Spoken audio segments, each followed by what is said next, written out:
I lost my father about 4.5 years ago or so, and he passed away rather suddenly. And this is what made this sink into my head, Joe, of this being a service thing. So I ended up sitting at my dad's desk and I was calling a lot of his colleagues. It was during COVID, so everyone was in shutdown. And I was calling my father's colleagues to let them know that he had passed. And there was a period of time, my dad was the vice president of sales for this company for the eastern half of the US. And there was a guy who was the vice president of sales on the West Coast. And they stayed in touch. And I called this guy and I let him know my father passed, and he shared his condolences. And he said, I owe your father big, because there was a time when they offered my dad the job to be the head of sales of this company. It would have meant for the family to move to Texas. And my dad turned it down, and he got shunned by the company. They demoted him and they basically pushed him out the door. And when my dad turned it down, they reached out to this guy on the West Coast and offered him the job. And this is the story he's telling me. So he called my dad and said, what do I do? This is a great amount of money. I should take the job.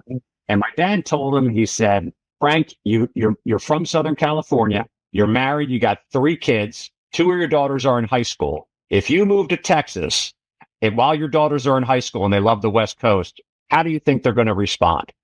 And he said, they're probably going to hate it, but I'll make a lot of money. And he said, that's why I turned the job down. I didn't want to take my family to Texas. The guy didn't take the job. He ended up quitting the company. He spent the next 20 plus 30 years of his career doing whatever. And I call him decades later to tell him my father passes away. And he shares that story with me. He said it was the best decision I ever made. It was a decision about my family. It was a decision about my personal life.